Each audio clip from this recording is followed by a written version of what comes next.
podcast du Ridon.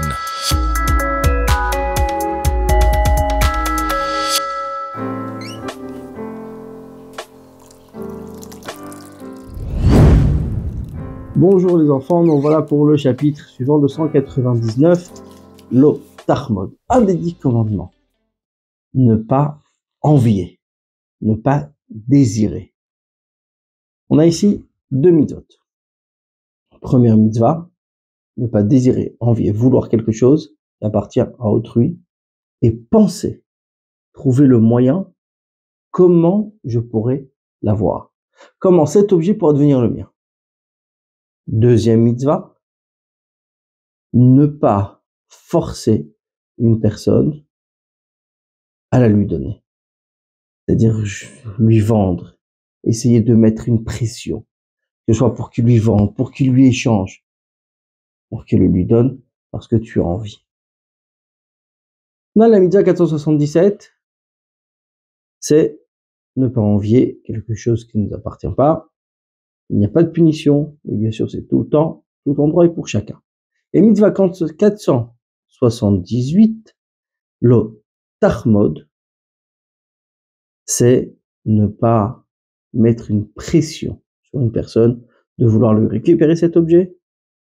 Également pas de punition, tout le temps, partout et chacun. Alors quels sont les détails de cette mitzvah? C'est être jaloux, vouloir, envier. Envie de quelque chose qui appartient à notre juif. Et commencer à réfléchir, à trouver le moyen, comment je pourrais avoir cet objet, comment il pourra devenir le mien. Ou, comme nous avons dit, mettre pression. Ça peut être sur une maison, ça peut être sur tout autre objet. On a ici 2 mitzvot négatives, donc 2 interdictions. Première interdiction, c'est ne pas désirer. Ne pas désirer, c'est-à-dire,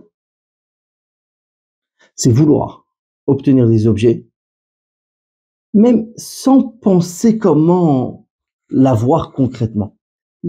Cet objet est sympa, j'aurais bien voulu que ce soit le mien. C'est déjà pas bon. Selon certains avis, il faut déjà trouver le moyen pour transgresser cette affaire. Il faut déjà réfléchir et se dire comment je pourrais l'avoir. C'est-à-dire, d'après cet avis, si je peux aller dans une boutique et tout simplement acheter le même. Je le veux, je peux acheter le même. Si maintenant, d'après le premier avis, déjà envier, c'est-à-dire même chercher à avoir le même, c'est déjà pas bon.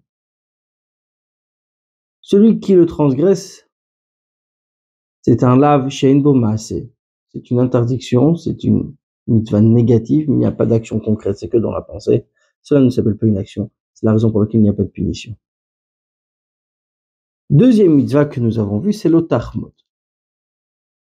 C'est ne pas être jaloux, c'est-à-dire de faire toute action pour attraper, pour avoir cet objet.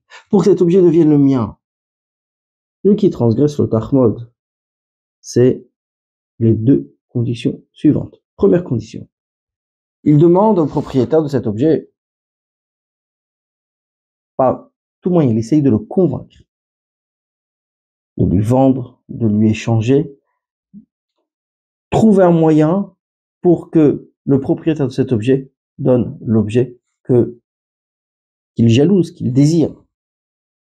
Deuxième condition, en fin de compte, il a réussi à obtenir cet objet. Qu'il ait payé, qu'il ait reçu en cadeau, qu'il ait échangé, ça nous est égal, mais il a réussi à l'avoir. À ce moment-là, les 2 conditions sont accomplies et il a transgressé la Avera des 10 commandements, le Tarmod. Celui qui va convaincre le propriétaire de le lui vendre, mais il ne l'a pas eu concrètement. Il a essayé, il a tout essayé, mais il n'a pas convaincu son propriétaire. Il n'a pas transgressé le Tarmod parce qu'il ne l'a pas obtenu. Par contre, il a transgressé la première Avera, lo titave, ne pas désirer, ne pas vouloir. Ça, il aura transgressé. Là aussi, il n'est pas puni. Pour deux raisons. Première raison, c'est un lâche boma, c'est aussi une interdiction, mais il n'y a pas d'action. Il n'y a pas d'action concrète. Et s'il y a l'action, c'est-à-dire qu'il a obtenu l'objet, donc l'objet maintenant est chez lui. Il y a une action. Pourquoi il ne serait pas puni? Parce qu'il peut toujours rendre. À partir du moment où il peut le rendre, on ne punit pas. Voici pour ce chapitre.